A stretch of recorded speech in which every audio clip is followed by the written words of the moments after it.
하나님 말씀 오셨습니다. 하나님 말씀은 로마서 13장입니다. 하나님 말씀은 로마서 13장 1절부터 4절까지 말씀, 신약성경 257페이지입니다. 신약성경 257페이지 로마서 13장 1절부터 4절까지 말씀 찾으셨으면 제가 봉독하겠습니다. 각 사람은 위에 있는 권세들에게 복종하라. 권세는 하나님으로부터 나지 않음이 없나니 모든 권세는 다 하나님께로서 정하신 바라. 그러므로 권세를 거스르는 자는 하나님의 명을 거스름이니 거스리는 자들은 심판을 자취하리라. 다스리는 자들은 선한 일에 대하여 두려움이 되지 않고 악한 일에 대하여 되나니 내가 권세를 두려워하지 아니하려느냐. 선을 행하라. 그리하면 그에게 칭찬을 받으리라. 그는 하나님의 사역자가 되어 내게 선을 베푸는 자니라. 그러나 내가 악을 행하거든 두려워하라. 그가 공연히 칼을 가지지 아니하였으니 곧 하나님의 사역자가 되어 악을 행하는 자에게 진노하심을 따라 보응하는 자니라. 아멘. 디모데전서 2장 14절 말씀 하나 더 보시겠습니다. 디모데전서 2장 14절 말씀.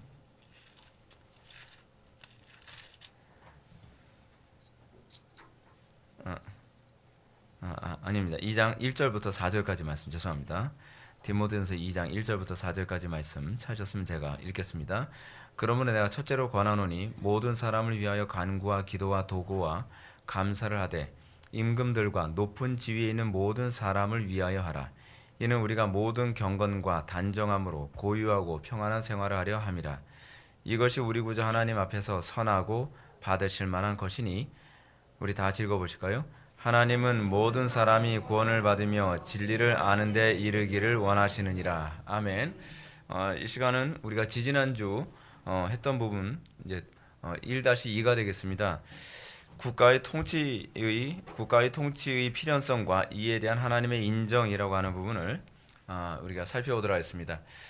지지난 시간에는 우리가 이 부분에 대한 서론적인 부분을 살펴보았습니다. 그래서 우리가 홉스나 루소나 로크 같은 사람의 정치관과 관련해서 우리가 그런 정치관, 소위 세속적 정치관이 무엇인지, 그리고 우리가 그 정치관에 왜 동의할 수 없는지에 관해서 우리가 살펴보았고요. 이제 우리가 오늘 지난 시간에 이어서 오늘 칼빈이 얘기하는 성경적 정치관에 관해서 이제 좀 더 구체적으로 살펴보는 시간을 갖도록 하겠습니다. 우리가 항상 인본주의와 신본주의를 구별하는 아주 중요한 시금석이 있습니다. 그것이 뭐냐면 우리가 하나님을 염두에 둔 사고인가 아니면 하나님을 제외한 사고인가 하는 것입니다. 우리가 신앙생활하면서 우리가 일상적인 삶을 살아가면서 우리가 소위 인본주의적인 삶을 살아가고 있는가, 그렇지 않으면 신본주의적인 삶을 살아가고 있는가라고 우리가 생각할 때에 그것을 우리가 판단하는 중요한 기준이 바로 그겁니다. 여러분들은 성경 말씀에 너희는 범사에 그를 인정하라 라고 하는 부분을 기억하실 겁니다. 우리가 매 순간순간마다 그 사물을 보는 것, 그리고 어떤 역사적인 해석들, 정치적인 해석들, 사회적인 해석들, 여러분들 인생에 관한 수많은 문제들을 해석하는 데 있어서 여러분들은 주님을 인정하는 법을 배워야만 합니다. 그러니까 여러분들은 우리는 태어날 때서부터 우리는 어떤 식으로 사고하는 게 익숙하냐 하면, 제가 철학을 뭐라고 제가 말씀드렸죠? 철학은 자기중심적 사고방식이라 그랬습니다. 철학이라고 하는 우리는 태어날 때서부터 철학적으로 사고하는 게 익숙해져 있어서 하나님을 빼고 생각하는데 굉장히 익숙해져 있습니다. 게다가 여러분들이 어렸을 때서부터 공부하는 것은 여러분들 모든 공부가 하나님을 염두에 둔 공부가 아닙니다. 예를 들어서 우리 아이들이 뭐 사회를 공부한다든지 과학을 공부한다든지 뭐 미술을 공부한다든지 뭘 공부한다 하더라도 하나님을 염두에 두지 않습니다. 그렇지 않습니까? 예를 들어서 우리가 역사를 공부할 때 하나님의 섭리적 관점에서 역사 보지 않거든요. 그렇죠? 저는 앨리스터 맥그라스 같은 쓴 그 종교개혁이라고 하는 그 책을 읽었는데, 앨리스터 맥그라스가 종교개혁이라고 하는 책을 쓴 글을 읽으면서 제가 굉장히 좀 불쾌했습니다. 뭐냐면 앨리스터 맥그라스가 종교개혁에 관해서 아주 객관적인 사실을 서술했어요. 객관적인 사실을 서술하는데 종교 개혁이 일어나게 된 배경을 어떤 방식으로 해석을 하냐면 적어도 여러분 신학자의 관점에서 쓰는 거잖아요. 그러면 여러분 신학자의 관점이라면 하나님의 안목에서 종교 개혁을 해석해야 될 게 아니에요. 그죠? 근데 그렇게 해석을 안 해요.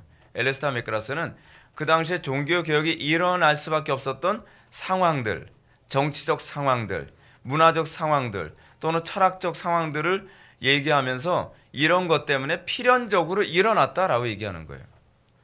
여러분 거기에는 하나님이 필요가 없어요.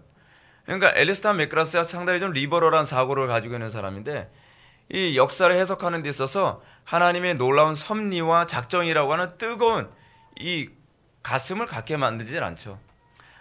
좀 개혁주의적이고 그리고 좀 그나마 보수적인 입장에서 쓰여진 그 교회사 책이라고 한다면 우리 교회에 빛이 되어 있는 그 필립 샤프의 책이 이제 그런 입장이거든요. 그래서 필립 샤프의 책을 읽다 보면은 굉장히 가슴이 뜨거워집니다. 근데 요즘 교회사를 쓴 책들을 보게 되면 상당수의 책들이 대부분 하나님의 관점이 아니에요. 세속적 관점이에요. 뭐 이렇게 일어난 것이 뭐 꼭 그 칼빈이 뭐 잘해서 그렇게 된 것도 아니고 루터가 그래서 그런 것이 아니라 사회적 분위기가 때가 됐으니까 그렇게 될 수밖에 없었던 거야. 뭐 이런 식으로 역사를 기술을 했어요. 그러면 여러분 이 사람이 예수를 믿는 사람인지 안 믿는 사람인지 알 수가 없죠. 믿는 사람이나 안 믿는 사람이나 해석하는 방식이 똑같다고 한다면 물론 그런 사람들 이제 소위 신학자들이라고 하는 양반들이 책을 쓸 때 그들의 입장은 어떤 입장이냐면 그냥 학문적으로 인정받을 수 있는 관점에서 글을 썼단 말이에요. 그러니까 저는 그거를 보면서 굉장히 좀 불쾌했습니다. 아니 신학자가 역사에 대해서 서술한다고 하면서 소위 하나님의 관점 또는 성경적 관점이 아니라 그런 관점을 다 내팽개치고 마치 그런 관점으로 쓰면 학문이 안 되는 것처럼 그렇죠? 어떤 관점으로 써야 학문이 된다고 생각하는 거예요? 세속적 관점으로 책을 써야 이게 학문이 된다고 생각하면서 그렇게 글을 쓰는 거죠. 그런 그게 이제 소위 우리가 신학교에서 배운다고 하는 책들의 관점이 저다 그런 관점입니다. 여러분 우리가 역사만 그렇게 보는 것이 아닙니다. 우리가 정치를 보는 관점에서도 우리는 언제부터인가 교회에서도 성경적 관점으로서 역사를 바라보자라고 하는 것에 대해서 상당히 좀 거부감을 느끼는 경향이 있습니다. 성경적 관점으로 보게 되면은 우리는 정치를 바라보는 관점이 보수 쪽에 가까울 수밖에 없어요. 보수 쪽에 가깝다라고 하는 것은 우리가 정치적으로 보수적인 입장에 서야 된다는 얘기가 아니에요. 제가 말씀드리는 건 소위 정치적 보수 쪽에 있는 입장에 있는 사람들이 주로 우리가 가지고 있는 신앙적 보수의 관점에 근접하다는 얘기입니다. 근데 왜 근접할 수밖에 없는가? 그럴 수밖에 없는 게 뭐냐면 소위 요번에 우리가 이정훈 교수님이 쓴 책, 요번에 이정훈 교수님 우리 교회 이제 초청하면서 아마 여러분들도 그 책을 읽고 계신 분이 많으실 겁니다. 젠더 이데올로기. 그 책 읽고 계신 안 읽고 계시는 분위기를 너무 분위기가 어쨌든 하여간 읽고 계시든 안 읽고 계시든 건 별로 중요한 문제가 아닌데 그 젠더 이데올로기 이제 그 책을 보다 보면 소위 보수적 정치관이 어디서 나왔는가를 알 수 있어요. 보수적 정치관이 기독교에서 나왔거든요. 이 보수적 정치관의 기본적 흐름이 기독교에서 나온 것이기 때문에 소위 리버럴한 정치관을 가지고 있는 사람들. 이제 우리가 지난 토요일 날 우리가 그 이성에서의 높이 배우면서 우리가 푸코에서 대해서 배웠잖아요. 푸코라든지 그렇지 않으면 우리가 이제 이런 이 정치관과 관련된 사람들이 죄다 어떤 그 세계관을 가지고 있냐면 특히 요즘의 정치관을 가지고 있는 사람들은 마르크스와 프로이트적 정치적 백그라운드를 가지고 삶으로 해석하죠. 그래서 여러분들이 이제 그 책을 보다 보면 굉장히 근본적으로 마르크스주의를 가지고 있는 사람들, 특히 이제 푸코 같은 사람의 해체주의적 사고 방식을 가지고 있는 사람들, 뭐 이런 사람들이 가지고 있는 사고 방식들이 궁극적으로 목표로 하는 것이 무엇이냐면 하나님의 창조 질서를 완전히 해체시키는 거예요. 그 해체를 하는 데 있어서 결국 어디에 해체를 궁극적으로 목표로 두냐면 교회 해체를 목표를 둬요. 왜냐하면 교회를 해체를 해야 가정 해체가 가능하거든요. 가정 해체가 안 되는 이유가 뭐냐면 기독교 신앙 때문에 그런다라고 그 사람들은 그렇게 생각을 하는 거예요. 그러니까 그 사람들이 목표를 그래서 일단은 기독교 해체를 염두에 두고 기독교가 해체가 돼야 그 다음에 정치적 해체라든지 문화적 해체라든지 그렇잖아 가정 해체가 가능하다고 보는 거예요. 소위 젠더 이데올로기도 나오게 된 배경이 뭐냐면 해체의 목적이 있거든요. 해체를 시키려면 이 성이라고 하는 것에 대한 개념이 없어져야 되는 거죠. 그래서 이 성이라는 개념을 없애기 위해서 소위 문법적인 용어인 젠더라고 하는 단어를 굳이 사용하는 겁니다. 우리가 흔히 알고 있는 그 단어를 사용하지 않고요. 근데 이런 것과 관련해서 전 세계의 소위 보수적 정치관을 기본적 맥락으로 가지고 있는 사람들은 그런 관점을 가질 수밖에 없는 것이 여러분 전 세계의 보수적 정치관이 대부분 유럽도 그렇고 미국도 그렇고 다 어디서 나온 겁니까? 종교개혁의 산물이거든요. 특히 이 칼빈이나 루터 같은 사람의 이 신학에서 나온 것이 소위 자유민주주의 그 정치관이거든요. 그러다 보니까 이 자유정치주의 민주주의 사고방식을 뽑으려면 어쩔 수 없죠. 기독교 체계가 사라져야 돼요. 실제로 여러분 유럽에 가게 되면 유럽 사람들이 유럽을 이해하려면 루터를 모르면 이해를 할 수 없다고 얘기해요. 루터가 가지고 있는 세계관이 굉장히 폭이 넓죠. 우리가 생각하는 것처럼 루터는 신학만 관심을 가진 사람이 아니라 모든 분야에 다 관심을 가졌던 사람이에요. 루터는 또 음악도 굉장히 잘하는 사람이었잖아요. 그러다 보니까 여러분 종교개혁자들은 사실 팔방미인이었습니다. 여러분 우리가 개혁자들을 보게 되면 우리가 종교개혁에 대한 그 가르침을 그 개혁주의적 입장에서 관점을 배우다 보면 어때요? 굉장히 세계관이 넓죠. 뭐 정치면 정치, 경제면 경제, 사회면 사회, 예술이면 예술, 문화면 문화 모든 면에서 다 책이 있어요. 근데 그럴 수밖에 없는 것이 뭐냐 하면 개혁자들이 팔방미인이었거든요. 개혁자들이요 모든 면에서 천재적인 사람이었어요. 그러다 보니까 유럽의 민주주의를 이해하려면 어쩔 수 없이 기독교가 이해되어져야 되는 거예요. 그리고 기독교와 소위 보수가 같은 맥락으로 갈 수밖에 없어요. 특히 우리나라 민주주의는 어디에서 그 폼을 이렇게 따왔냐면 미국 민주주의거든요. 근데 미국이라는 나라를 어떤 사람이 세웠습니까? 청교도들이 세웠죠. 청교도들에 의해서 세워진 나라고 그러다 보니까 그들의 모든 헌법이라든지 시스템이 이 청교도들의 어떤 신학이 거기에 내포되어 있어요. 그러다 보니까 여러분 보수가 리버럴한 정치관을 가질 수 있다라고 하는 것은 사실 성립이 안 돼요. 이건 어떤 식으로도 성립이 안 돼요. 어떤 식으로 합리화를 하든 성립이 될 수가 없는 얘기예요. 저는 간혹 가다가 우리 개혁파 노선을 걷고 있다고 하는 목회자들이 소위 리버럴한 정치관에 대해서 동의하고 그 리버럴한 정치관에 대해서 찬사를 보내며 또 리버럴한 정치관에 동의를 하지 않는 사람들에 대해서 비난을 하는 그런 분들을 보게 되면 그분들은 도대체 어떤 정치관을 가지고 있는지 납득이 안 가요. 그러니까 여러분들 독일에 그 나치 시대의 그 유명한 그 신학자가 있었죠. 그 사람이 이름이 뭐였죠? 그 사람 이름이? 갑자기 그 사람 이름이 떠오르는데. 예? 예, 보네포.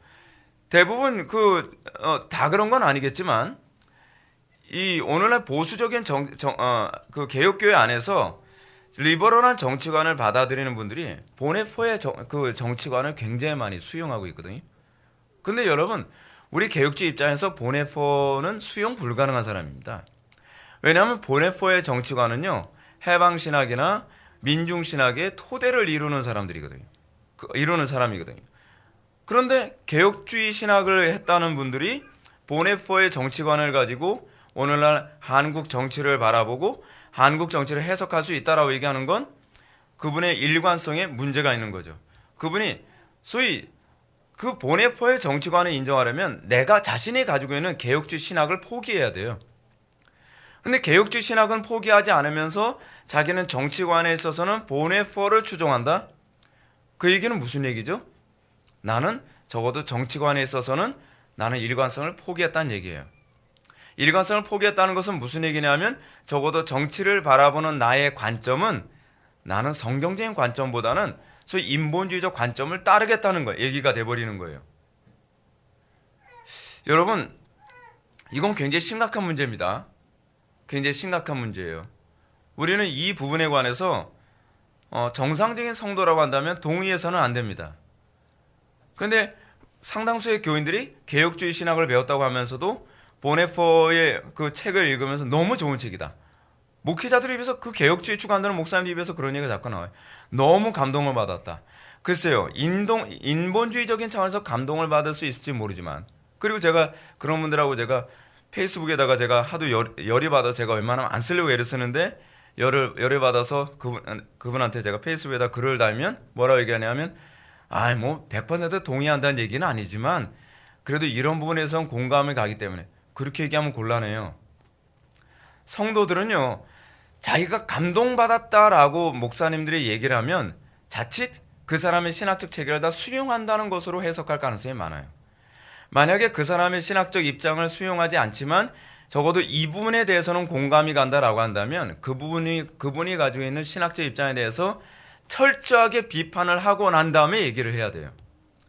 그것이 조심성 있게 성도들을 가르치는 올바른 목회자의 모습이라고 저는 생각을 합니다. 저도 개인적으로 C.S. 루이스가 얘기하는 말에 대해서 공감할 때가 많이 있어요. 그런데 제가 C.S. 루이스에 대해서 얘기할 때는 제가 이런 얘기 하잖아요. 난 그분의 신학에 동의하지 않는다. 그리고 그분의 신학이 이러이러한 문제가 있기 때문에 난 동의하지 않는다. 그런데 이 표현만은 내가 생각하는 것을 표현하는데 적절한 표현이기 때문에 사용하는 것 뿐이다. 제가 그렇게 말씀드리지 제가 C.S. 루이스를 전 동의하지는 않습니다. 자, 어쨌든 우리는 국가 통치 시행하는 이 문제에 관해서 우리 두 번째 줄부터 한번 읽어볼까요? 여기서는 다만 국가의 통치를 없애버리려는 생각이 그야말로 지극히 야만적인 생각이라는 점을 이해하기만 하면 좋겠다라고 얘기합니다. 국가의 통치를 없애버리자. 여러분, 국가의 통치를 없애버리자라는 생각이 무슨 생각입니까? 이거 소위 무정부주의를 이제 염두에 둔 표현이죠.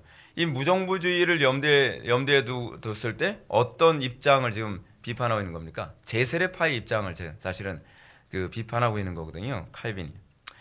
그럼 여러분 그 패러그래프에서 밑에서 세 번째 줄 한번 볼까요? 간단히 말해서 국가의 통치는 그리스도인들 가운데에 신앙을 공적으로 드러내도록 해주며 국가의 통치가 해주는 중요한 역할이 무엇인가? 뭐예요? 신앙을 공적으로 드러내도록 해준다는 겁니다. 이 얘기가 무슨 얘기인지 한번 밑에 적어보십시오. 이 얘기는 공적인 신앙생활이 가능하게 해준다는 뜻입니다. 여러분 국가에서요 신앙의 자유를 보장해주지 않으면 우리는 공적으로 신앙생활을 하는 것이 불가능합니다. 그렇죠? 우리가 만약에 공적으로 신앙생활을 한다고 했을 때에 여러분 국가가 그것을 보장해주지 않을 때 어떤 일이 생기죠? 이슬람 국가들 어떻습니까? 이슬람 국가는요 겉으로는 그러니까 국제사회가 그렇게 얘기 안 하면 싫어하니까 겉으로는 뭐라고 얘기하냐면 신앙의 자유를 보장해 주는 것처럼 얘기합니다. 이슬람 국가에서요. 근데 실제로 국가에서 무슬림들이 기독교인들을 막 죽이고 그리고 핍박하고 학대하는 문제에 관해서는 경찰이 와서 구경만 합니다. 침묵해버려요. 왜 그렇죠? 국가가 국가로서 기능을 안 한다고 보는 거예요. 칼빈은 하나님께서 국가를 세워주신 중요한 이유 중에 하나는 무엇이냐 하면 우리의 신앙의 자유를 공적으로 보장해 주도록 하기 위해 하나님께서 허락하셨다라고 얘기합니다. 또한 사람들 가운데 인간성이 유지되도록 해주는 것이다. 여러분 사람들 가운데 인간성이 어떤 식으로 유지될까요? 여러분 국가가 유지되려면 항상 뭐가 있어야 되죠? 법이 있어야죠. 법이 있어야 되는 이유가 뭐죠? 법이 있어야 질서가 유지되니까. 여러분들 가정의 질서가 유지되려면 뭐가 있어야 돼요? 법이 있어야죠. 네. 우리 집엔 법이 없는데요? 그럼 여러분 가정은 무법천지인가요? 아니잖아요. 여러분들 각각 가정에 무슨 법이 있죠? 사실 하나님의 말씀이 있잖아요. 적어도 성도들의 가정에서. 불신자들의 가정도요. 그 가정이 유지되려면 그 가정의 질서가 유지되려면 적어도 법을 암묵적으로 존재합니다. 그렇죠? 근데 만약에 법이 그 가정에 존중되어지지 않는다고 했을 때 그 가정이 어떻게 되죠? 해체되죠.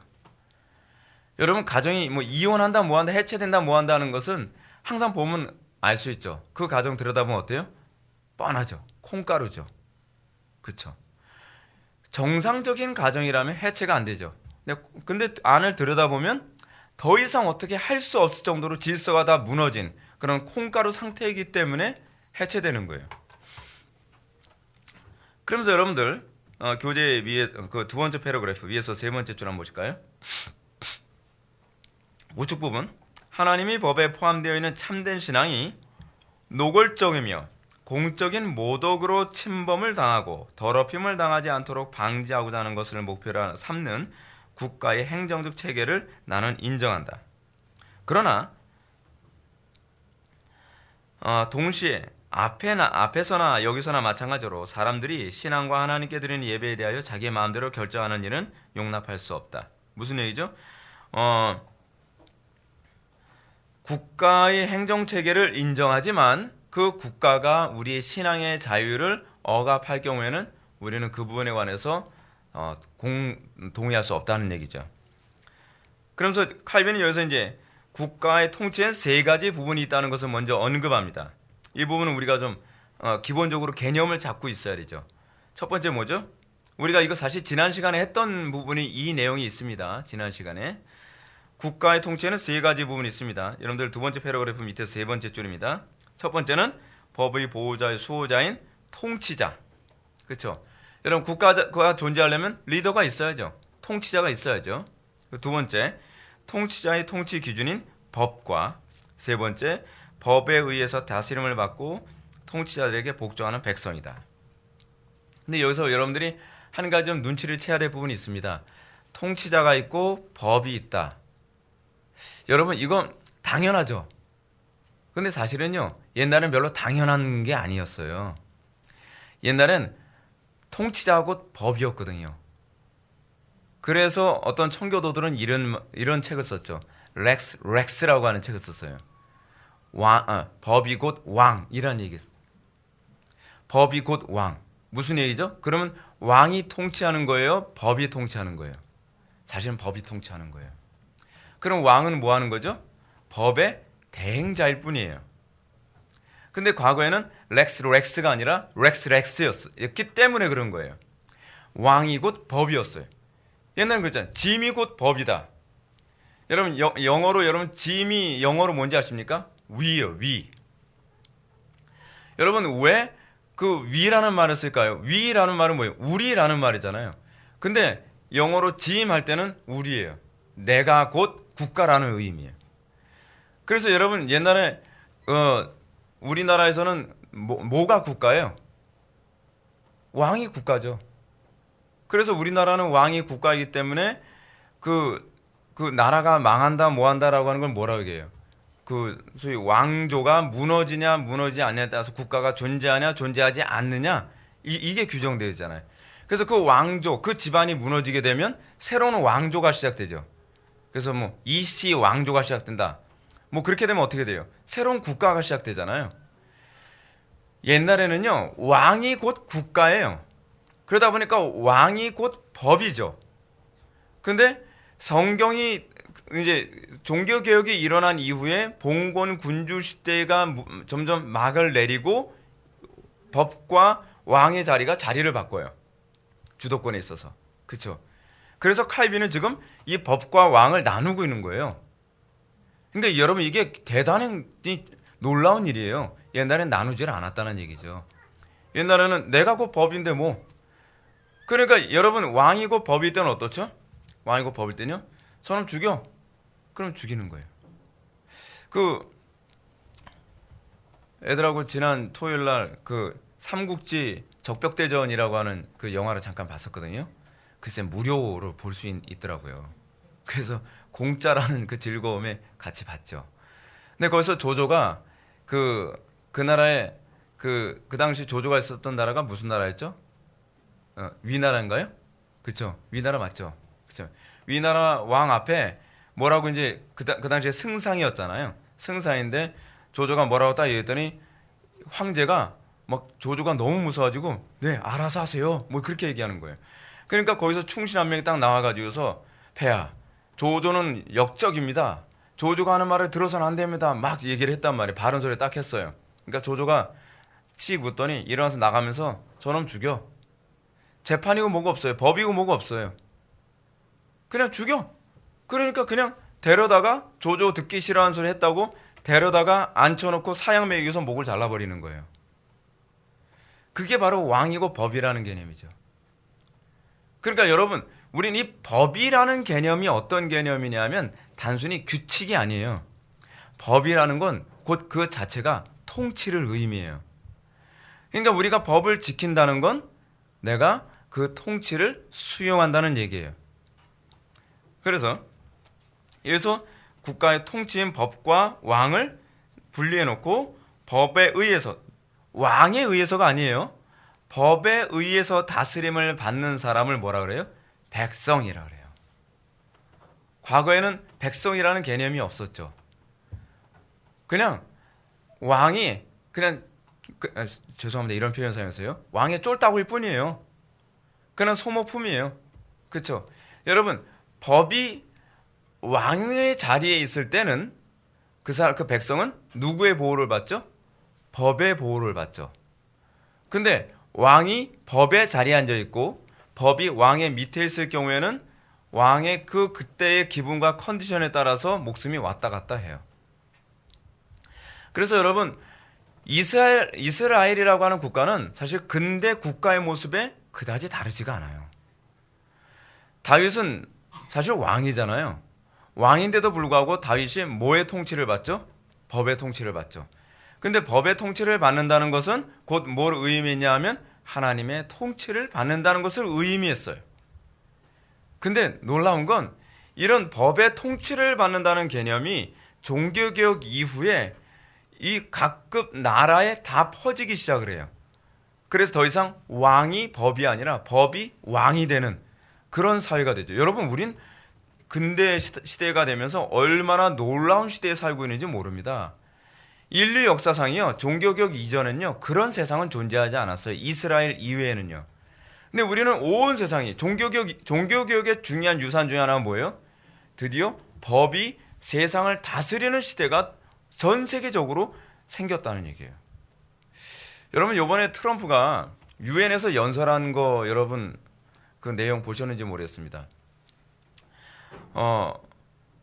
트럼프가 유엔에서 연설하면서 이런 얘기를 합니다. 과거에는 어떤 유엔이 PC에 의해서 여러분 PC가 뭔지 아시죠? PC 이 정치적 올바름에 의해서 모든 것이 움직였지만 이제 미국 정부는 정치적 올바름에 의해서 움직이는 걸 우리는 거부한다. 이런 식의 선언을 했어요.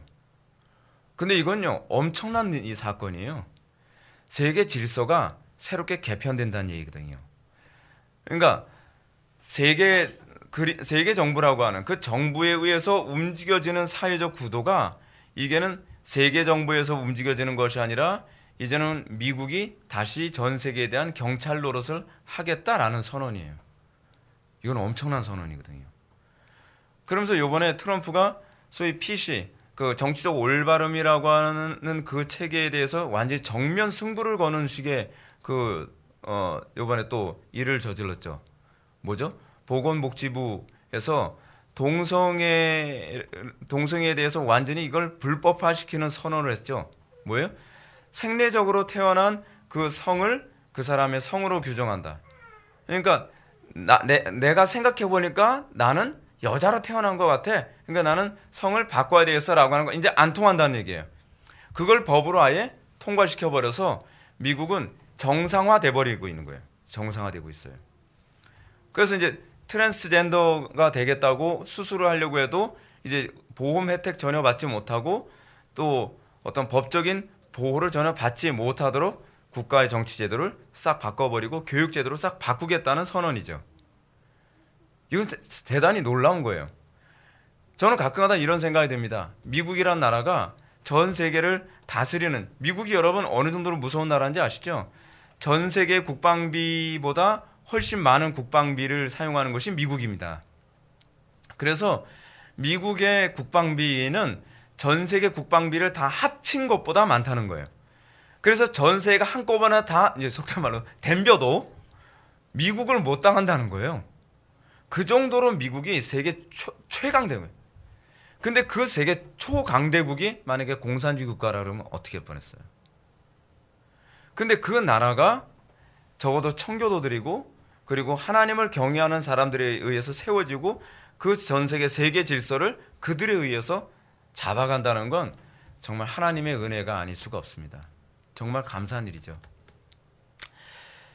자, 하여간 그래서 여러분 맨 밑에 줄 보면 그럼 먼저 통치자를 살펴보고 그것이 과연 하나님의 인정하심을 받은 적법한 것인가 하는 것. 이 통치자에 관한 문제에 관해서 벌써 살펴보겠다고 합니다. 그러면서 여기서 이걸 또 이제 구체화시키죠. 그 직위의 본질을 여러분들 다른 말로 성격이라고 또 바꿔서 써도 좋습니다. 더 이해하기 쉽죠. 그 직위의 성격 그리고 그 권세의 한계, 다른 말로 범위, 카테고리, 그리고 기독교적 통치가 어떤 법에 근거하여 시행되어야 하는가 하는 것과 마지막으로 그 법이 어떻게 백성들에게 유익을 주며 또한 그 통치자에게 어떻게 복종하여야 하는가를 이제 살펴보기로 한다. 여러분 우리가 이 부분을 좀 먼저 기억을 해야만 하겠습니다.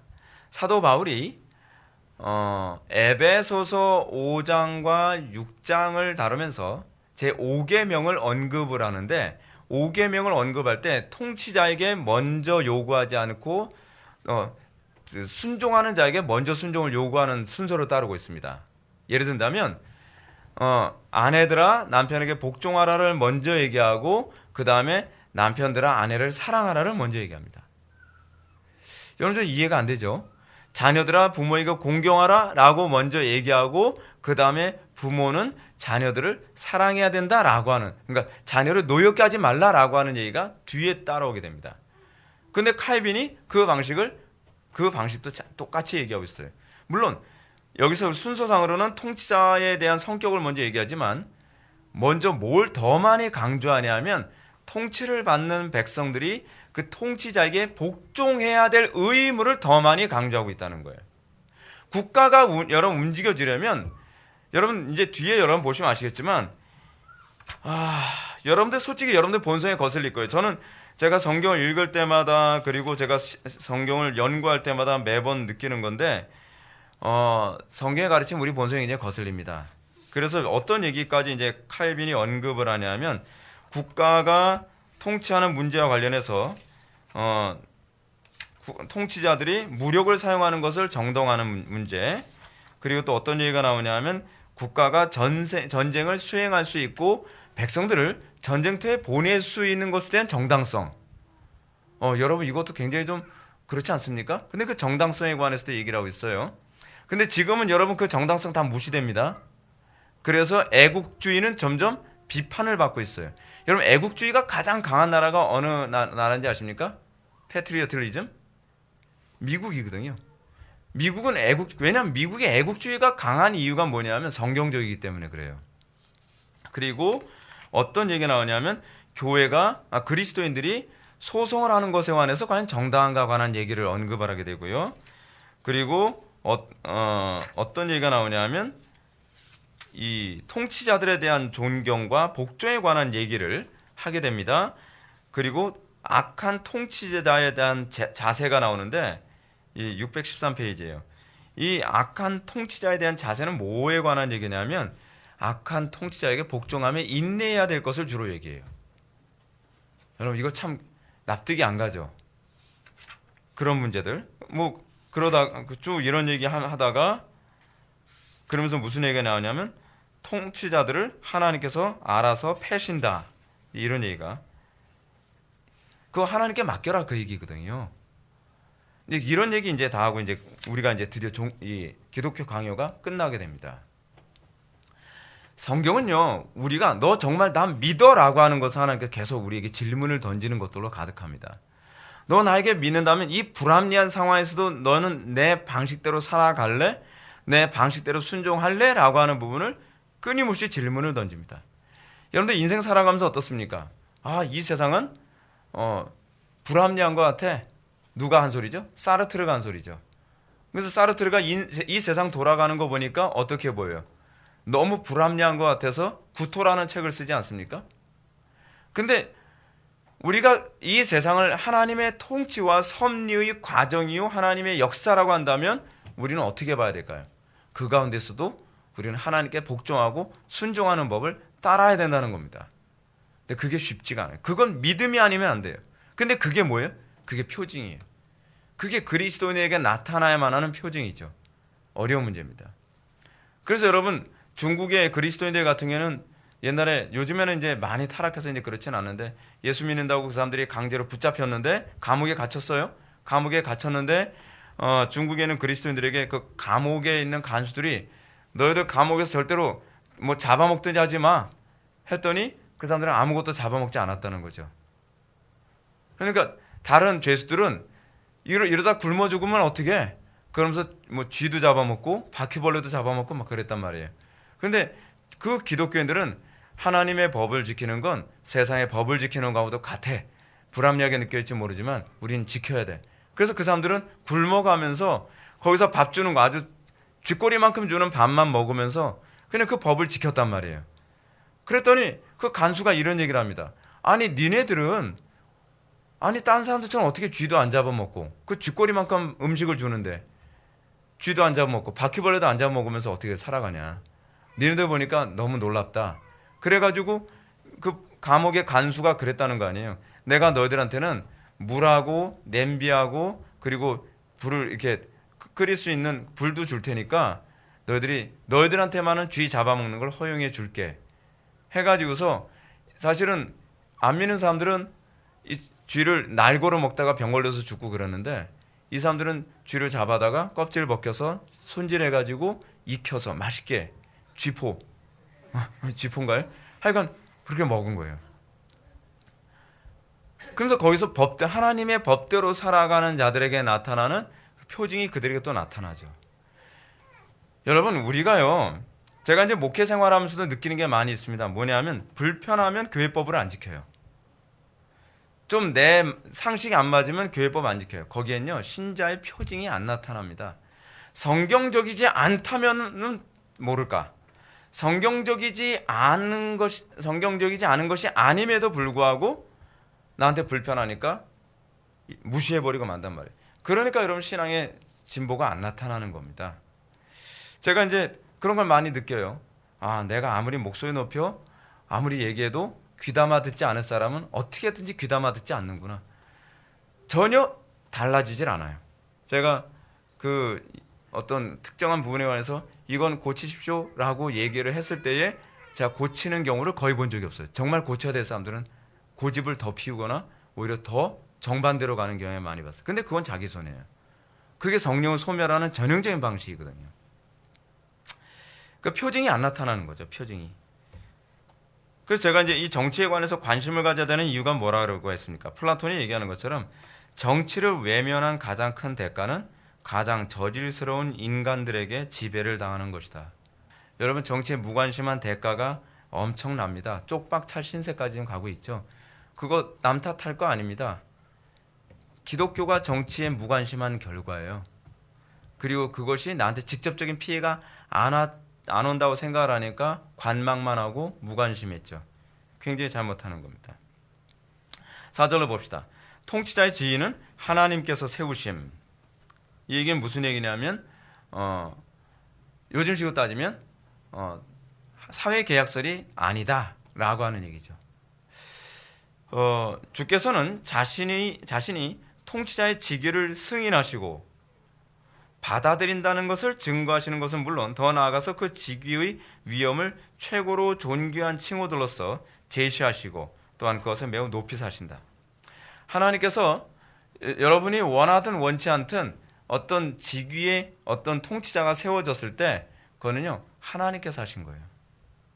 그거 우리 인정해야 돼요. 우린 간혹가다 이런 얘기하죠. 저런 썩어 빠진 정치가도요 맞습니다. 저 사람은 불법을 해왔는데도요 맞습니다. 여러분 그 근거가 어디 있죠? 열왕기서에 수도 없이 나오죠. 하나님께서 아예 찍어놓고 얘기하잖아요. 너희가 불법을 함으로 너희들이 나의 명령에 복종하지 아니하므로 내가 악한 왕을 세우리라. 그 왕을 세우신 분이 누구라고요? 우연이 아니에요. 하나님께서 세우신 거예요.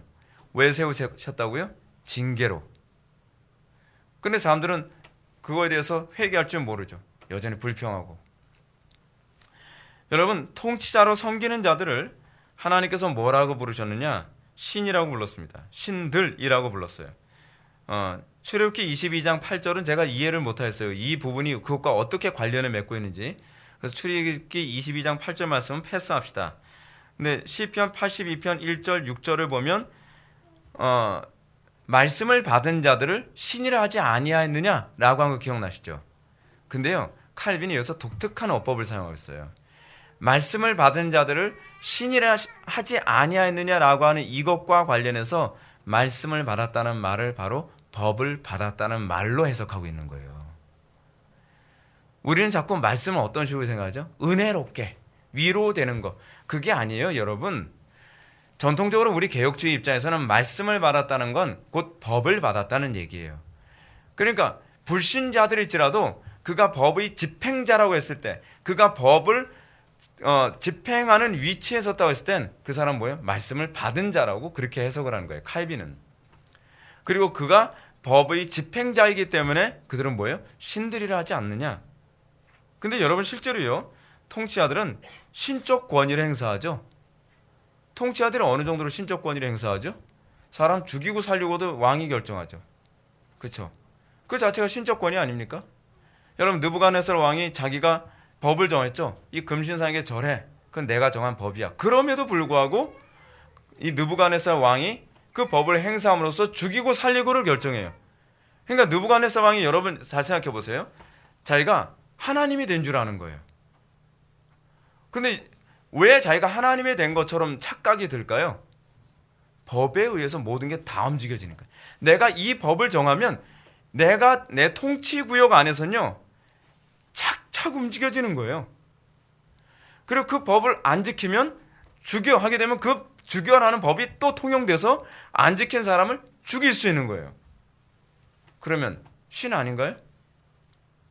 자기가 신이라고 생각할 만큼 정말 대단하지 않나요? 자기가 소유하고 싶은 거. 난 저 사람, 예를 들어서 여러분 아하방이 어땠죠? 나는 그 나봇의 포도원이 너무 마음에 들어. 그럼 어떻게 해요? 죽이고 뺏는 거예요. 아무도 뭐라고 안 해요. 그러니까 자기가 신이 된 줄 착각하는 거죠. 그래서 권세에 있으면, 그러니까 권위를 받으면 교만해지기 쉬운 이유가 거기 있어요.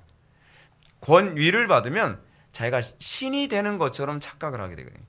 그리고 놀라운 것은 하나님께서는 그 권위를 앉은 사람들로 하여금 신처럼 사람들이 존경하도록 또 그 마음을 움직이세요.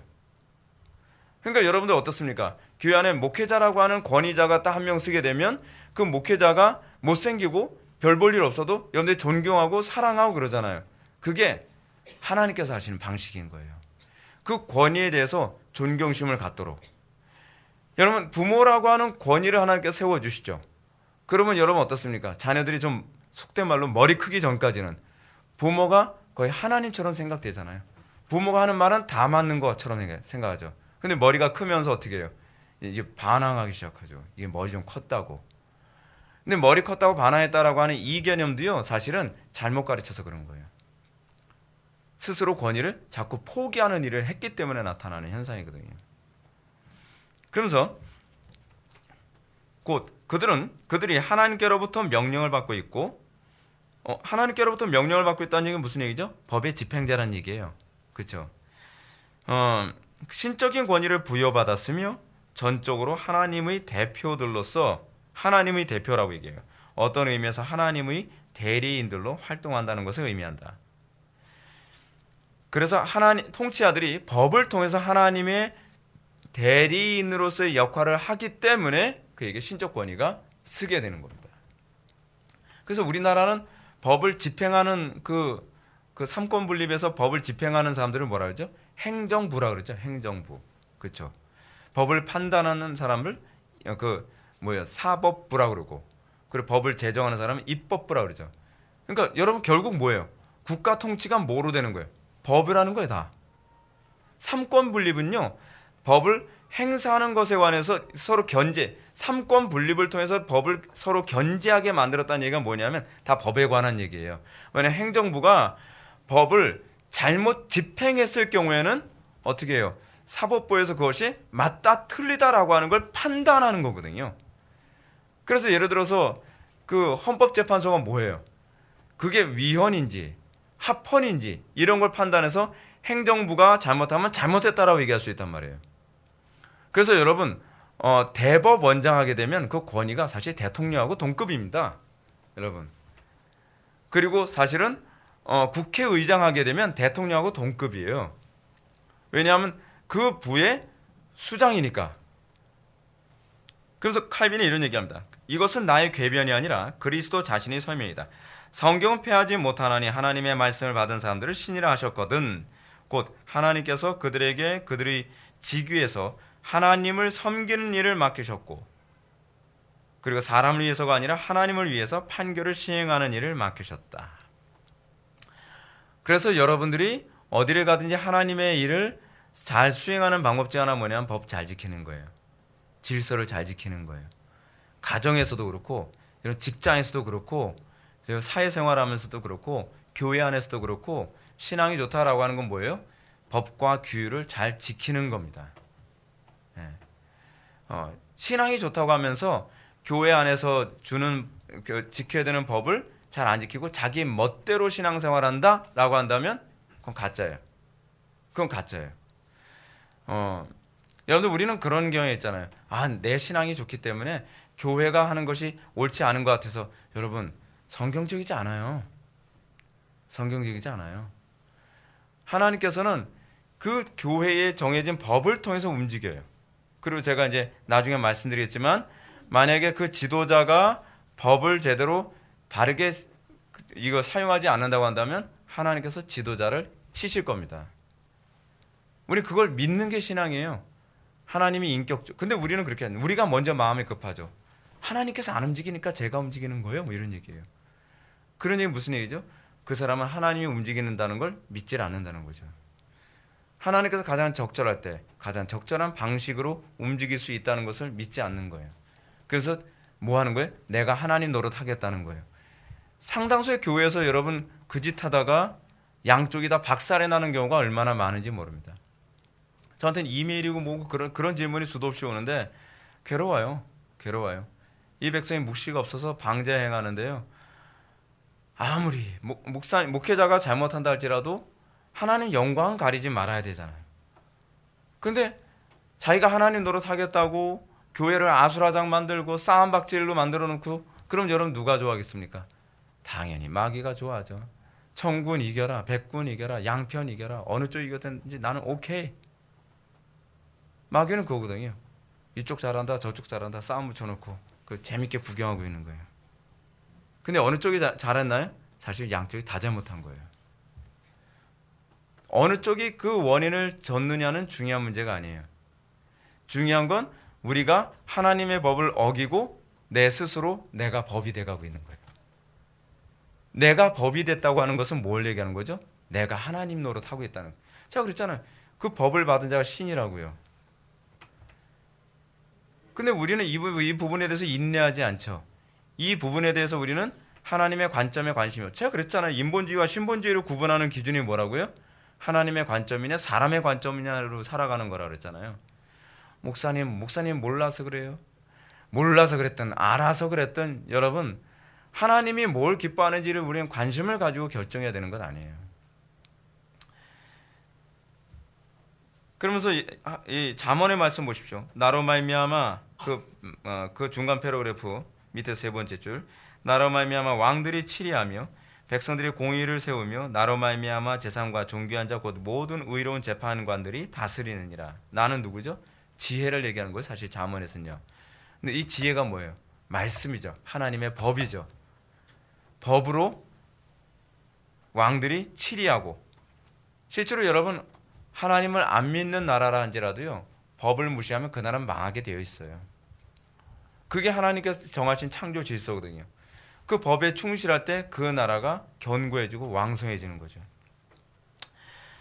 그래서 이는 결국 다음 같은 의미다. 곧 이 땅의 모든 것을 다스리는 권세가 왕들이나 기타 통치자들 속에 주어져 있는 것은 인간이 사악함에서 나온 것이 아니고 하나님의 섭리와 거룩한 규례로 말미암아 된 것이라는 것이다.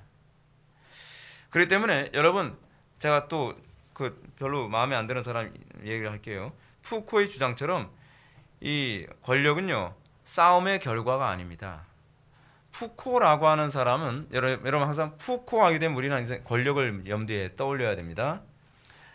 이 푸코라고 하는 사람은 뭐라 얘기하냐면 소위 마르크스가 혁명을 하는 데 있어서 마르크스는 주로 시장 경제, 그러니까 경제라고 하는 방식을 통해서 혁명을 얘기했다면 푸코는 그 방법이 틀렸다라고 생각하는 거죠.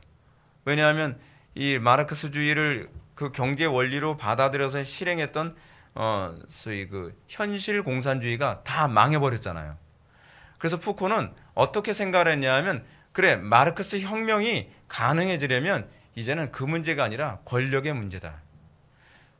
그러면 그 권력, 그래서 권력을 두 가지로 얘기하죠. 하나는 미시적 권력과 하나는 원시적 권력이라고 하는 그 두 가지 개념을, 거시한적 권리, 하나는 미시한적 권리, 이 두 가지 그 권력을 얘기합니다. 근데 이 두 가지 권력 중에서 소위 거시한적 권력이라고 하는 것이 뭐냐면 소위 정치가들에 의해서 다스려지는 것이거든요. 근데 그 정치가들에 의해서 다스려지는 이 거시한적 권력이 결국 미시적인 권력을 얘기한다면 뭘까요? 남편과 아내의 관계. 그것도 권력의 관계를 보는 거예요. 그 권력과 계급 투쟁으로 보는 거예요. 이 사람이 마르크스주의자다 보니까 모든 걸 권력과 계급과 투쟁의 결과라고 보는데 그것을 소위 경제적 관점으로 보는 것이 아니라 자본론의 관점으로 보는 것이 아니라 권력의 관점으로 보는 거예요. 그래서 이 권력을 무너뜨리려면 어떻게 해야 돼요? 성이 없어져야 되는 거예요. 그래서 푸코에게 영향을 받은 사람들이 주디스 버틀러 같은 사람들이 소위 마르크스주의와 이 프로이트의 이념을 합쳐가지고 소위 성권력이라는 얘기까지 나오고, 그리고 이 권력을 무너뜨리는 방법 중에 하나는 뭐냐면 성이라는 개념이 없어져야 된다라고 해서 젠더라는 용어를 사용하기 시작해요. 그러면서 성의 개념을 다 없어서 결국 권력의 근저는 어디서 학습되어지냐? 어렸을 때서부터 부모와 자녀의 관계, 남편과 아내의 관계라고 하는 이 권력 구조부터 없애면 소위 권력 해체라는 것이 종국에는 가능하게 될 것이다라고 이런 이상한 상상을 한 거예요. 그리고 그것이 80년대 우리나라에 들어와서 소위 우리나라 운동권, 우리나라 소위 레프트에 있다고 하는 사람들은 뭐 NL이든 뭐 PD 계열이든 다 기본적인 푸코적 사고방식은 다 흡수된 상태에 있는 거예요. 여러분, 저 사람들이요 동성애를 하기 때문에 동성애를 찬성하는 사람들이 아닙니다. 동성애가 바로 소위 이 권력 해체의 방법이라고 생각하기 때문이에요. 근데 그 권력 해체를 시키는 데 있어서 기독교가 방해가 되는 거죠. 그래서 기독교를 무너뜨려야만 한다라고 생각을 한 겁니다. 그러니까 우리가 푸코의 주장처럼 권력 싸움의 결과가 권세가 아니라 하나님의 주권의 결과라고 보는 겁니다. 그래서 여러분 쿠데타도요 하나님의 주권에 의해서 하나님께서 권세를 위임하는 방법이에요. 그래서 여러분 구약에서도 보게 되면 쿠데타로 그 나라 그 정권 뺏는 장면 여러 번 나오죠. 근데 여러분 빼앗기 전에 어떤 얘기가 나옵니까? 그 이미 예언이 먼저 나와요. 네가 뭐 이러이러 했기 때문에 네가 이러이러해서 네가 뭐 잠들기도 전에 먼저 죽일 것이고 뭐 이런 얘기가 막 나오죠. 대표적인 예를 들어 가지고서 벨사살 왕이 그 술잔 가지고 그러니까 성전에 있는 그 성전 기물 가지고 술잔식으로 막 마셨다가 그 손가락에 나타나잖아요. 메네메네 테켈 우페르신이라고 이렇게 글씨가 막 써 있잖아요. 그리고 나니까 그 얘기가 딱 나와서 이게 무슨 얘기인가 해서 다니엘을 부르니까 다니엘이 그거에 대해서 뭐라고 해석해 줍니까? 왕이 하나님의 저울에 달려서 부족함이 됐기 때문에 왕이 오늘 내에 오늘까지만 살고 아마 내일은 얼굴 보기 힘들 겁니다. 뭐 그런 식으로 해석을 해주죠. 아니나 다를까 그 벨사살이 사살당하잖아요. 그 다음날, 그렇죠? 집에 자기 방에 들어가자마자. 근데 그것도 쿠데타인데 그게 이미 다 예언되어지고 하나님께서 허락하셨기 때문에 되는 일이라는 것을 이미 거기서 다 보여주죠. 이름도 참 어떻게 이름 잘 지세요. 벨사살 그러니까 사살돼서 죽잖아요. 그러니까 여러분 그다음 588페이지 넘어갑시다. 중간에 있는 패러그래프 보실까요? 바울은 이 문제에 대해서 공정히 논의하면서 이를 더욱 분명하게 말한다. 그는 권세가 하나님의 정하신 바요 또한 하나님으로부터 나지 않은 것이 없다고 말한다. 그러니까 여러분 그런 거 느끼지 않습니까? 요즘의 리버럴리즘, 소위 자유주의 철학의 특징이 뭐냐면 권위를 굉장히 싫어해요. 그렇죠? 계속 권위에 대한 도전. 그래서 미셸 푸코 이후에 68혁명이 의미하는 바가 무엇이었냐면 제가 이제 정확히 기억이 안 나는데 그 68혁명이 궁극적으로 뭐예요? 금지하는 모든 것을 금지하라. 근데 그거와 관련됐던 어떤 중요한 하나의 이제 사건이 하나 있었는데 68혁명이 발생하게 된 배경을 제가 잠깐 얘기해 드릴게요. 여러분들 아마 책을 보시면 거기에 나와 있는 얘기인데 68혁명이 일어날 당시에 어떤 일이 벌어졌냐면 여자 기숙사에 남학생이 들어가는 것을 금지를 했단 말이에요. 근데 금지한 거에 관해서 유대계 독일인 유태인이죠. 독일인 유태인인가 하는 어떤 학생이 그거에 대해서 반감을 갖고 그거 가지고서 사르트르하고 논쟁을 하면서 이것이 이슈화되면서 소위 프랑스 안에서 사회가 발칵 뒤집히기 시작을 하는 거예요. 그러면서 모든 권위에 대해서 도전하라라고 하는 사고가 그때 시작이 됩니다. 그러면서 이 모든 권위에 도전하라고 하는 이 68혁명이 단시일 내에 제압이 된 것 같은데 이 68혁명이 일어난 이 정신이 전 세계에 퍼지기 시작을 해요. 그래서 무엇이 똑똑하다고 생각해요? 여러분 그 당시에 그랬다 그러잖아요. 수업하는 교수한테 막 모욕을 주고 그것이 바로 68의 정신이라고 생각을 하는 거예요. 근데 여러분 그 정신이 우리나라 안에 다 들어왔잖아요. 68 정신이 전 세계에 다 들어가 버렸어요. 수업 시간에 아이들이 선생님에게 막 성적인 모독을 주고 수업 시간에 아이들이 선생님이 뭐라고 하든 앞에서 엎드려 자고 온갖 죄악과 불법을 저지르고 기분 나쁘면 그냥 나가버리고 수업 시간에 그게 다 소위 68 정신이거든요. 68 정신. 근데 그 모든 정신의 공통점이 뭐냐 하면 기존의 권위에 도전하라거든요. 그것이 바로 우리가 올바른 정신을 가지고 있는 것이다. 그러니까 이 미셸 푸코 같은 경우에도 이 사람 동성애자인데 결국 이 사람도 이제 에이즈로 세상을 떠났다고 합니다. 근데 이 미셸 푸코도 권력은 계급 투쟁과 관련이 있다고 보는 거예요. 여러분 이 해석이 굉장히 중요한 문제입니다.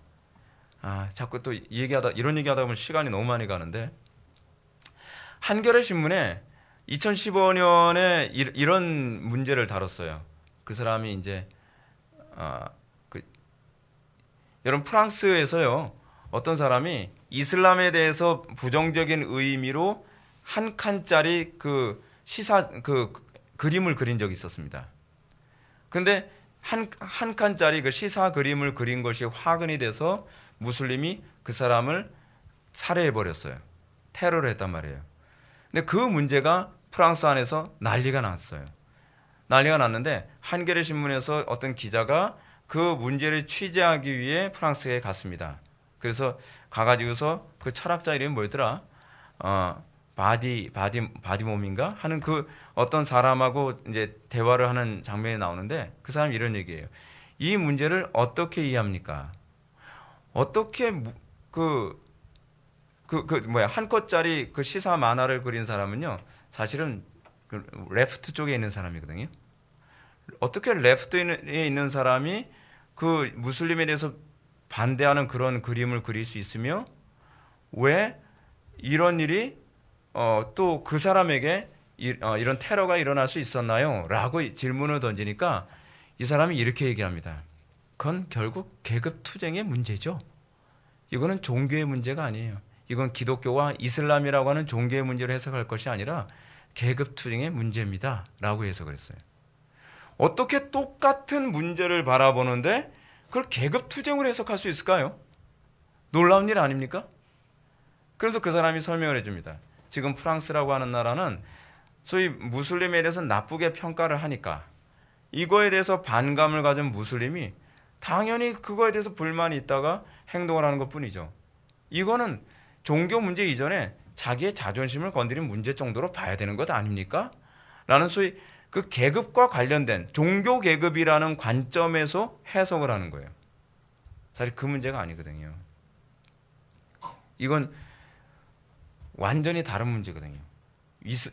무슬림이 가지고 있는 종교적인 문제인데 여러분 어떤 철학이 우리 머릿속에 들어왔느냐 어떻게 해석하는 것이 우리 속에 들어왔느냐에 따라서 우리는 똑같은 사건도 완전히 다르게 해석하는 놀라운 형태를 보게 됩니다. 그러니까 여러분 뭘 배우냐가 굉장히 중요해요. 어렸을 때서부터 어떻게 사고하느냐 사고하는 법을 배우는 것은 굉장히 중요한 문제입니다. 자 5절 넘어갑시다. 이 상태로 갔다가는 오늘 이거 다 못 끝낼 것 같으니까 세속의 통치를 부인하는 자들에 대한 반박 무정부주의에 대한 반박 이 부분에 관해서는 뭐 제가 어느 정도 설명을 했기 때문에 패스해도 될 것 같아요. 6절로 넘어갑시다. 통치자는 하나님의 대리인임. 이 부분이 좀 제가 오늘 말씀드리고 싶은 부분입니다. 통치자들로서는 언제나 이 점을 명심해야 한다. 그렇게 해야만 그들의 직무를 수행하는 데 박차를 갈 수 있다. 여러분 오늘 보면 로마서 13장 4절 말씀 다시 한번 볼까요? 로마서 13장 4절 말씀.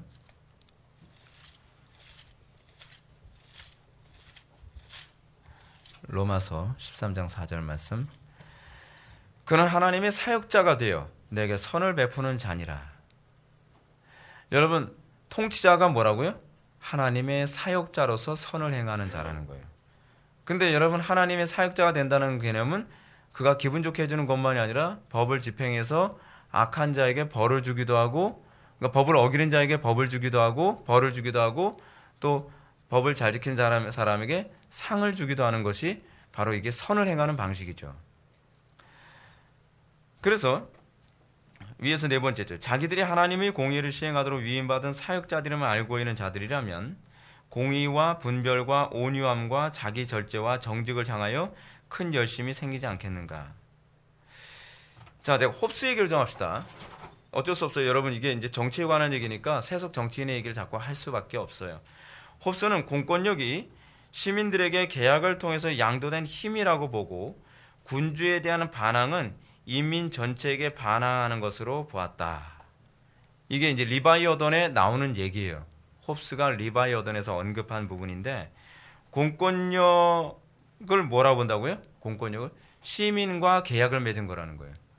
그러니까 시민은 계약으로 이 통치자에게 우리의 힘을 그 사람한테 준 것이고 그러면 그 통치자는 그 계약에 의해서 받은 힘을 가지고 군주에게 반항하는 사람을 이 왕이 처단하거나 그렇지 않으면 공권력으로 그 사람들을 제압을 했을 때에 그것은 합법적이다라고 그렇게 보는 거예요.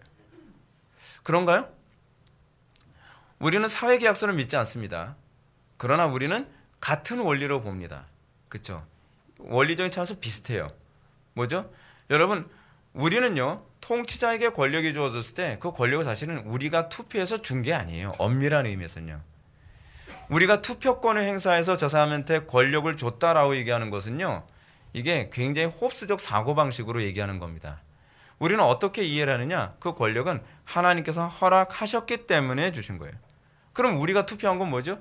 그건 하나님께서 우리의 마음을 움직이셔서 그 사람을 찍도록 만드신 것뿐이에요. 결과적으로는 하나님께서 그 사람에게 그 통치권을 부여해 주신 것입니다. 그렇기 때문에 그 통치권을 하나님께서 부여해 주셨다고 믿는다고 한다면 우리는 그 통치자에게 저항을 하는 것은 하나님께 저항하는 것이라고 봐야 돼요. 적어도 그 통치자가 합법적인 방법을 사용하고 있음에도 불구하고 저항을 한다면 여기서 이제 사실은 통치를 합법적으로 행하지 않는 사람에 대한 입장에 있어서 또 갈라져요. 우리 개혁주의 입장에서도요. 그러니까 프란시스 쉐이퍼는 시민 불복종 운동을 전개해야 된다라고 얘기해요. 저는 사실은 그쪽에 더 많이 기울어져 있어요. 근데 칼빈은 보니까 그래서 여러분 그 셰퍼도 칼빈의 이 정치관에 대해서 약간 비판적인 입장을 가지고 있어요. 왜냐하면 무조건 무저항주의식으로 이제 나가는 경향이 없지 않아 있으니까요. 근데 저는 셰퍼의 주장에 약간 더 설득이 있다고 생각하는 것이 악한 통치자가 악한 법으로 국민을 다스리게 했을 때 그 법의 통치를 따른다고 한다면 우리는 사실 마귀의 통치를 따르는 결과가 되는 것이거든요. 그러면 그 권력을 내리는 것은 누가 하느냐? 그 문제에 관해서는 제가 나중에 말씀드리도록 하겠습니다. 자, 우리는 그 모든 공권력조차도 하나님으로부터 나옵니다. 그러나 우리가 불신자들에게 설득할 때 그렇게 얘기하면 돼요, 안 돼요? 안 되죠. 우리는 그렇게 설득하면 안 돼요. 우리는 홉스적 관점으로 설득을 해야 돼요. 그렇게 납득이 되니까. 그 사람들은 하나님의 권위를 믿질 않잖아요. 그러니까 그들은 니네들이 그 권위에 힘을 준 거 아니냐? 그러면 그 권위와 그 공권력에 대해서는 우리가 정당하게 봐야 되는 건 아닌가라고 봐야 되는 거죠. 이유 어쨌든 그 공권력이 남용됐든 어쨌든 잘못 그 권위가 위임됐으면 그에 대한 책임도 우리가 져야 되는 거죠. 그 패러그래프 밑에서 하나, 둘, 셋, 넷, 다섯, 여섯 번째 줄을 보시겠습니다. 요컨대 스스로 하나님의 대리자임을 기억한다면 사람들에게 하나님의 섭리와 보호와 선하심과 자비와 정의의 모습을 드러내도록 진지하고 부지런한 열심을 살필 것이다. 이런 차원에서 우리는 어떤 사람을 지도자로 세우도록 해야 되는가에 관해서 고민해야 됩니다. 우리는 교회 안에서 지도자를 키워내야만 합니다. 그리고 그들이 하나님의 법대로 정당하게 정치를 하고 이 세상을 움직이는 사람이 되도록 만들어야만 합니다. 우리가 정치에 무관심해서 소위 무슬림이 정치권을 장악을 하게 만들든지 또는 가톨릭이 정치권을 장악하게 만들든지 하여간 기독교에 대해서 반감을 가지는 사람들이 정권을 장악하도록 우리가 방치하면서 하나님의 뜻이네 라고 얘기하는 것은 사실은 직무유기를 하는 거예요. 우리가 할 수 있는 모든 차원에서. 그래서 여러분 미국 사람들이 정치에 대해서 보는 그 관점을 좀 공부를 해야만 합니다. 그래서 저도 마음 같아서는 미국 그 기독교 신학자들이 쓴 정치에 관한 얘기를 특강으로 몇 번씩 계속 했으면 좋겠는데 우리나라엔 그런 책이 아직 번역되지 않아서 제가 제대로 잘 못해드리는 게 좀 약간 안타까움이 없지 않아 있습니다. 그래서 칼빈은 이 부분을 인용합니다. 그리고 밑에 세 번째 줄 여호와 일을 게을리하는 자는 저주를 받을 것이라. 여호와 일을 게을리하는 건 뭘 얘기하는 거죠? 하나님의 말씀으로 통치를 수행하는 일을 게을리하는 거. 그러니까 저는 그렇게 생각해요. 이게 저한테는 좀 두려운 얘기이긴 한데 교회에서 목회를 하면서 성도들을 치리하고 교회를 그 움직이는 데 있어서 그것을 정확하게 하지 않는 것을 하나님께 또한 하나님의 일을 게을리하는 것이라고 이렇게 또 보여질 수 있습니다. 7절로 넘어갑시다. 통치자의 권력을 성경이 인정함. 그러니 이렇듯 많은 성경의 증언들로도 전혀 마음을 고치지 않고 이 거룩한 인물을 그리스도인의 신앙과 경건에 어긋나는 것이라고 감히 비난하는 자들은 하나님 자신을 욕되게 하는 것이고 아니고 무엇이겠는가. 그럼 밑에서 네 번째 줄 이스라엘 백성이 사무엘의 통치를 거부했을 때 여호와께서 이 말씀하셨다면 이 말씀이 뭘까요? 사무엘상 8장 7절 말씀. 이는 그들이 너를 버림이 아니요 나를 버려 자기들의 왕이 되지 못하게 하려 함이라. 사무엘을 버리고 사울을 왕으로 세워달라고 했을 때에 이 부분이 뭐였냐면 하나님을 버리는 행위였다는 거죠. 여러분 우리가 법을 버린다는 건 하나님을 버리는 행위예요. 그러니까 여러분들 교회에서 하나님의 법에 위배되지 않음에도 불구하고 하나님의 법에 부합함에도 불구하고 내가 가지고 있는 현실의 문제를 얘기하고 내가 가지고 있는 감정의 문제, 내가 가지고 있는 어떤 사고방식에 관한 문제 때문에 그 법을 안 지킨다고 한다면 여러분들은 하나님을 버리는 것으로 그렇게 심판을 받게 됩니다. 단순히 말씀을 안 지키고 버렸다는 얘기가 아니에요.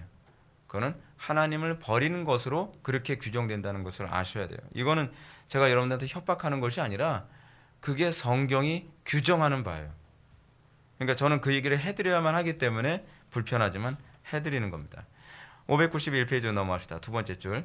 너희 중에 큰 자는 젊은 자와 같고 다스리는 자는 섬기는 자와 같으리라 하셨는데 이들이 뭐냐면 칼빈의 적대자들인데 그들은 이 말씀을 가지고서 모든 그리스도인들이 권력을 행사하거나 다스리지 못하도록 금하는 것이라고 주장한다는 거예요. 무정부주의의 성경적 근거라고 이걸 주장하는 거죠. 그러니까 칼빈이 이렇게 얘기합니다.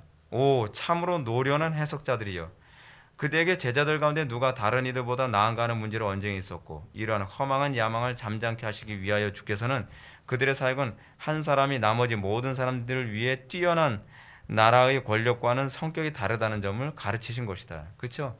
이 본문은요, 권력, 그러니까 권세에 관해서 부정하는 그런 표현이 아니라 제자들끼리 서로 누가 높으냐라고 하는 부분에 관해서 그 문맥 하에서 나온 것인데, 문맥 싹 도려내고 요 부분만 가지고 얘기하면 너네들 완전히 성경 왜곡하는 거야 라고 핀잔을 주고 있는 부분입니다. 그 다음 패러그래프, 통치자들이 물론 그 형태가 다양하지만 우리로서는 그들 모두를 똑같이 하나님께서 정하신 자들로 인정해야 마땅하다. 그들 똑같이, 이들이 좀 부족하고 이 사람 좀 악하고 이 사람은 통치자로서 인정해주고 싶지 않은 사람이라 한다 할지라도 똑같이 하나님께서 정하신 자들로 인정해야죠. 정하셨는데 문제는 그 정하심이 우리에게 복을 주기 위해서 정하신 것이냐, 우리에게 징계하시기 위해서 주어주셨냐는 별개의 문제죠. 여러분, 이 부분은 좀 기억하세요. 그 교회 안에서 저는 이게 한국 교회가 전반적으로 이 죄를 자꾸 범해서 이게 악순환이 되고 있다고 생각을 하는데, 잘못된 목회자가 나와가지고 교회를 아수라장 만든다고 해서 이거 인위적인 방법으로 그를 끌어내릴 생각을 하면 안 돼요. 그러면 여러분 그 또 다른 그 목회자를 세우는 건 누가 세우나요? 당회가요? 여러분 그렇게 생각하지 마세요. 제가 아는 교회도요, 제가 몸담고 있었던 그 어렸을 때 다녔던 교회도요, 목회자가 사기치고 거짓말하고 해가지고서 교인들이 들고 일어나서 뭐 계란 던지고 안 믿는 사람들 앞에서 온갖 정말 보기 흉한 꼴을 다 보였거든요. 그러면서 간신히 안 나가겠다는 사람을 간신히 내쫓았어요. 그래서 인간 승리라고 생각했죠. 드디어 우리가 승리했다. 그래서 다른 분을 초청을 했어요. 다른 분을 초청했더니 청빙을 했더니 그분 더 악질이네. 뭐 장로회에서는 뭐 나름대로 괜찮은 사람이라고 생각하고 뽑았는데 더 악질인 거예요. 그래서 이 문제가 너무 심각해지니까 또 어떻게 했냐면 바꿨어요. 다른 교회하고요. 여러분, 바꿀 때 그쪽 교회는 오죽하면 바꾸겠습니까? 그렇지 않아요? 그러니까 왔는데 더 심각한 거예요. 악순환, 계속 악순환. 그러면서 점점 사람들이 하나씩 상처받았다고 떠나요. 그러면서 교회를 욕하죠. 교회도 썩었어. 교회도 썩었어라고 했더니 자기는 교회가 아닌 것처럼 얘기하고 있어요. 나부터 썩은 거예요. 그 지경을 만든 게 누군데요? 그리고 정상적으로 신앙생활하는 사람 제가 거의 못 봤어요. 그리고 여러분 보셨죠? 그렇게 교회를 막 아수라장으로 만드는데 앞선 사람들 중에서 상당수가 막 불의의 사고로 막 세상 떠나는 일도 많이 생겨요. 우연 아니에요. 그게 사실은 목회자를 대적해서가 아니라 하나님께서 주시는 권위를 대적한 것이기 때문에 그래요. 조그만 권위도 그래요. 가정의 권위, 교사의 권위. 요즘 우리나라 사회는 교사의 권위도 우습게 보잖아요. 선생님들이 뭐 좀 조금 부족하고 뭐 좀 잘못했으면 우리 애한테 좀 서운하게 했으면 가자마자 어떤 년이야 하면서 곧바로 딱에 올려붙이는 그런 몰상식한, 어디서 돈이나 좀 많고 좀 학벌이 좀 좋아가지고 좀 덜 떨어진 여자들, 자기의 어떤 이게 자기가 뭐 어디 가든지 아나무인 같이. 그러니까 여러분 다른 나라에서 봤을 때 그 모습이 어떻게 보이겠어요? 우습게 보이는 거죠. 한국 사람들은 좀 고상한 척 하는데 저질이에요. 제가 아는 어떤 목사님이 미국에서 이제 생활하는데 자기 자녀 문제를 가지고 학교에 찾아갔다랍니다. 찾아가니까 선생님이 굉장히 긴장을 하시는 거예요. 왜냐하면 돈 줄까 봐. 우리 학교에서는 돈 같은 거 안 받습니다. 그냥 말씀만 하시고 돌아가세요. 냉정하게 딱 끊어버리는 거예요. 여러분 사실은 스승에 대한 권위를 아이들한테 가르칠 때 애들한테 배울 수 있는 자세가 생기는 거지, 스승에 대한 권위를 무너뜨리면서 자녀들이 잘 되길 바라는 건 어리석은 거거든요. 이게 참, 권위가 하나님으로부터, 권위는 신적인 겁니다. 남편의 권위든 부모의 권위든 여러분들이 좋아하든 좋아하지 않든 그건 신적인 거예요. 하나님으로부터 온 거예요. 이걸 인정하는 법을 가르쳐야 돼요. 자녀들에게. 마음에 안 들더라도요. 그래서 모든 것은 다 하나님께서 정하신 바라라고 얘기하는 겁니다. 그 밑에서 세 번째 줄 읽고 마치겠습니다. 성경 왕들이 통치하는 것이 하나님의 지혜의 섭리임을 분명하게 공언하고 있다. 잠언 8장 15절. 나로 말미암아 왕들이 치리하며 백성들이 공의를 세우며라고 하는 부분이죠. 또한 왕을 존귀히 여길 것을 구체적으로 명령한다.